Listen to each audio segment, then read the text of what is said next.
bi ma ñëwee léegi ci koñ bi dama laajte ñu ne ma diw moo nekk fii ci koñ bi ma ne leen 2000 nangam lañ ko faloon damay laaj 2014 yow ak moom yéenay nekk noo di siège ndoo damay laaj yéen ñi dëkk campement est-ce que mas ngeen fi dégg kooku noonu ñuy wax ndax teg na fi tànkam depuis 2014 ak léegi ma yaakaar ne caaxaan dafa war a jeex politique dëgg la waaye nit ñi nañ leen wax dëgg te am na loo xam ne si même ñun bu ñu ko seetaanee même bu ñu dul woon ay acteurs politiques di ko seetaan sax suñu xol war na jeex ci ni ñuy def suñu doomu waa dëkk te moom mooy di leen di foyee guddi di leen di foyee bëccëg aujourd'hui nag bu jug leneen lu jug dof bu jug nit ku jug ñépp ñu ngi riiri utali campement parce que lan lañ dañ daan campement ak gëb la lu waay ñëw làng wax ndax nit ñi ñiy joxe xaalis ñiy naxaate ñiy wax lu ñu gëmul wax lu ñu gëmul ñu riir topp leen ma yaakaar ne loolu nag bu mu jaam yi dafa jeex bu mu jaam dafa dog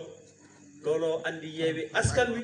ngir mu dog bu mu jaam gi nga xam ne si moom la ñu saxal nekk ci boppa léegi jàpp naa ne dëkk bii di Guinguinéo ak département bi xawma kan moo war a wax xawma kan moo fi war a wax waaye lu laaloog Macky Sall ak ay nitam ca biti loolu yaakaar naa loolu ñun ñëpp ko war a jël dama ne Macky Sall ak ay nitam nañu leen dégager ca biti parce que il n'en est pas question 2012 ak léegi ñu fal ko ak léegi amul benn lenn loo xam ne si def na ko fii ci biir département bi soxna Fatmata wax na ko léegi bi mu ñëwee dafay tànn ba di ñu tànnal sax kan moo ñu war a jiite ba ñu waxee député dafa tànnee fu kenn xamul ñëw andi ñu ne conseil départemental mu tànnee fu kenn xamul ñëw andi ah ñu ne au conseil des affaires territoriales mu tànnee fu kenn xamul ñëw andi seen élection yii passé yii nii ñu jëm bi ñu waxee ku ñuy tànn dafa tànn ku ko neex ñëw andi ne waa Guinguinéo ci kii ngeen di topp ndax loolu yéen da ngeen ko nangu wala da ngeen fekkee fu ñu koy nangoo ak lu ñu mën a andi je pense que ne loolu dafa jot leneen li ci des ñoo xam ne si ñii Malick mii mënoon na taxaw fii doon le candidat waaye Malick dafa wóolu Ismaïla wóolu njubam wóolu cëram wóolu taxawaayam mën na ko doxal ma topp sa gannaaw Ablaye def noonu Massaer def noonu Pape Bouyaali def noonu Fatoumata def noonu keneen def noonu ñoom ñii ñépp kenn ku ci nekk mënoon nga jiital sa bopp pour doon candidat tey ma jàpp ne daje bu mel noonu kon neex na ba noppi kon lan moo ci des dugal leen ci seen loxo yàlla defal ñu ndam le 23 janvier incha allah au soir à 18h bu ñu joxee résultat yi ñu ne Yewwi Askan Wi gagné na la commune de Guinguinéo gagné na le département de Guinguinéo loolu la ñu xaar ci yéen.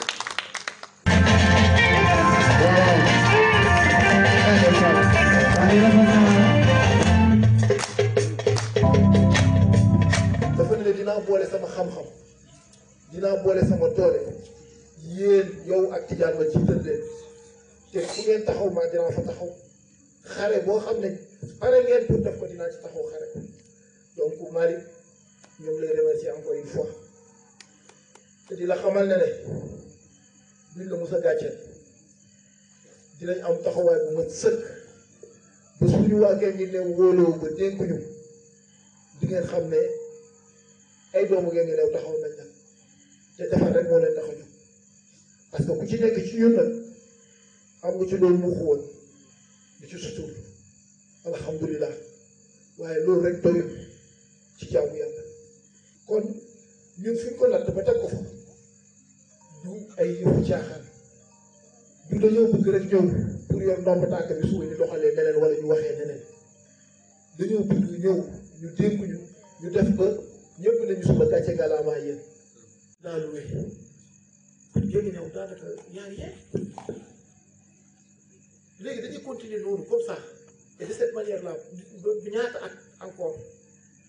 moo tax lii ñuy wax nii ci suñu xol lañ ko tibbee dugguñu ci politique bi parce que dañoo bëgg ndomb tànk pour nekk leneen non non non dañoo bëgg lii mu changé lii mu dañ ñu respecté une bonne fois doomu Guinguinéo moo tax fii bu élection jotee fii la ñuy gën a fonk fii la ñuy ëpp li ñuy ñëw fii la ñuy ëpp li ñuy diggee bu ko defee bu ñu diggee ba pare nag ah yéen ngeen yaakaar ne parce que nit koo xam ne dafa soxla ku ko dig mu nangu parce que Kamba soxla na lu bëri Malick ñëw na ci ñoo kii Tidiane ñëw na ci ñëwati ci kon yooyu boobu bu nit ñooy taxaw xam say soxla bu pare wax la ko ne la ëllëgee soobee yàlla boo ma dénkee dinaa def lii te da ngay mujj wóolu ko loolu nag lañ bëgg ngeen bàyyi si seen xel bu baax a baax a baax a baax ne lu fi amoon dootu fi am suñu bàjjen ñun dañ koo bëgg a noppal dafa war a noppaloo yi ngeen temps jamono romb na ko jamono raw na ko dafa am fu àdduna toll foo xam ne ndaw yii ñoo ko mën a taxaw ñun ñoo ko mën a defar nañ ñu wóolu une bonne fois pour toutes parce que ñëwuñu pour yàq ñëwuñu pour def leneen parce que lu ñu yàq rek ñun suñu bopp lañ yàqal lu ñu defar fii tamit suñu bopp lañu defar ndax suñuy jabatu ëllëg ñoo ciy jëriñu loolu lu gàtt la rek li nga xam ne bëggoon naa ko bokk ak yéen tuuti ma dellu si ci li nga xam ne mooy le conseil départemental dama gis fan yi Guinguinéo lu mu xumbe nit ñi ñu ngi tëb di dal fu ne ñu ngi fay dugg di diggee te lii ngay gis nii mu romb fii xam nga ay dépense la pourtant ci wàllu fay am na rajo bu tëdd fii bu bees tàkk boo xam ne nangul koo taal 2,500,000 moo ko war a taal xam nga ñun ñii rek bu ñu cotisé woon 2,500,000 doomu dëkk bi nga xam ne dañoo bëgg dëkk bi bu ñu dajee woon seen doole cotisé 2,500,000 ñu fay wala lii nga xam ne ñu ngi koy campagne di def xaalis bu lu jeex bu ñu ko defoon ci rajo bi dina tàkk ba ku am urgence guddi mooy damm muy ndigg boo xam ne dafa jékki-jékki di métti ñu yóbbu ko ci hôpital Guinguinéo bi ñu mun laa xool balaa ñu laa jegee kaw la naa lu wéy Guinguinéo daanaka yaa ngi léegi dañuy continuer noonu comme ça et de cette manière là bi ñaata at encore moo tax lii ñuy wax nii ci suñu xol lañ ko tibbee dugguñu ci politique bi parce que dañoo bëgg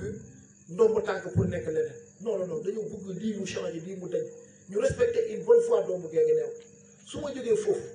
damay xuus tuuti ci sport et loisir waaye gis nga terrain bi stade bi xale yi football stade bi dama football naa fi ba bàyyi football te maa ci gën a ndaw nag am na samay papa yoo xam ne tam football na ci ba bàyyi football stade ba moo fi am ba suñuy sët ak suñuy jarbaat ñoom ñooy football fii ci stade bi ci naaj bu tàng nag jamono dafa soppeeku jamono dafay dox xale yi war nañ bi mën a football ci stade bu ñu gazonné ba pare mu am ay lampe yoo xam ne dañ koy taal heure bii war nañ ne ay sa jamono de tey 21h lay football 22h xam nga gars yi dem liggéey ñoom ñëpp ba pare ñi dem ca tool ya ñi dem ci militaire bi dem liggéey même ñu demoon même jigéen ñi sax dinañ am soxla parce que liñ doon war a def ci kër gi yëpp def nañ ko ne xaaral ñu dem doxantu dem seeti xale yi fële ca terrain bi mu nekk terrain bu ñu gazonné terrain boo xam ne dafa am grille de protection amul nga dugal bit ñu naan dañ koo bañ ñëpp di dugg ci terrain bi bu ko defee ñëpp seetaan ñëpp football ci jàmm xale yi Sadio Mané moo tabax jumaa ja Sadio Mané barki démb boo njaay moom moo jël xale yi par exemple portable ak xaalis jox ko xale yi nga xam ne ñoo gën a xari waaye ñun bëgg nañ am ay Sadio Mané fii ndax xale yi bëgg nañ ko